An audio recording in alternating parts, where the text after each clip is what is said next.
When's good? Okay, so when teaching the Turkish Get Up, I found it to be the most useful teaching the top-down version. Reason number one, you're eye level with a human. Typically, we want to get people moving as quick as possible. If you immediately put someone on the floor, people are not used to doing movements from the floor. However, a back lunge is very relative to someone. They've seen it before, so it seems to be an easier motor learning transfer if we're going backwards. So the step-by-step sequence is we're nice and straight, the feet are underneath the hips. The first thing I want to do is organize my upper body. Okay, so my fist is relatively hiding my ear from the side. Okay?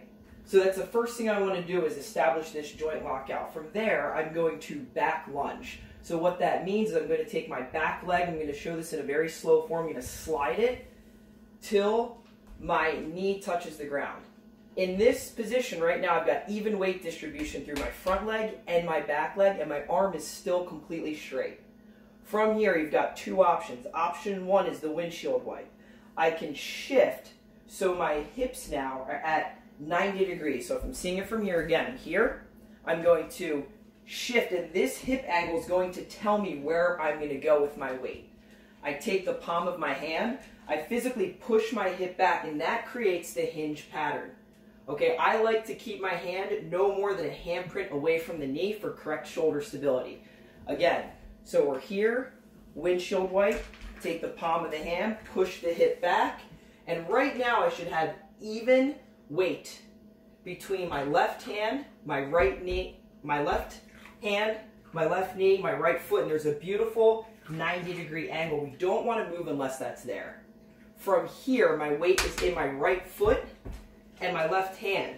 I'm going to slide. This is called the low sweep option for people that have really long legs, okay?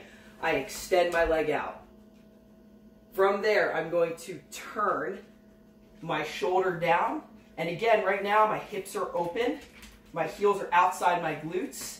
And this is a critical part. I'm going to then very slowly hit my shoulder blade to shoulder blade so I don't lose my air. I'm going to slide and glide, nice and soft.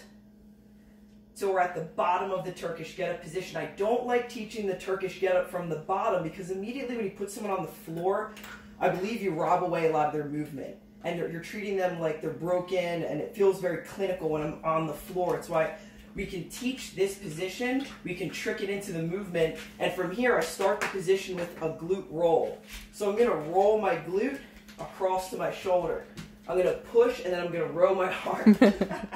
Rosie. Love it. So we'll cut this part out. Again, so it's not a sit-up, it's a roll. Notice my hip movement. Okay, it's a roll. So the first thing I want to do is push off this foot. This glute rolls, and I row my arm very quickly so I have a straight chest line. From here, I take my hand, and again, I'm still pushing through this right foot, and again, I'm tall. This is the low sweep option. I'm going to take my leg out of the equation. I'm going to make it short. From here, I push my hip back, pushing the hip all the way back. I come up. I still have not switched my foot yet. Then I straighten up, and I come back down. Without coaching cues, this is what it looks like.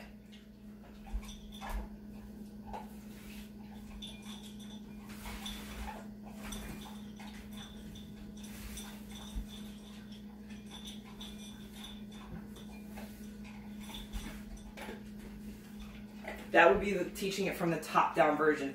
There's more motor recruitment.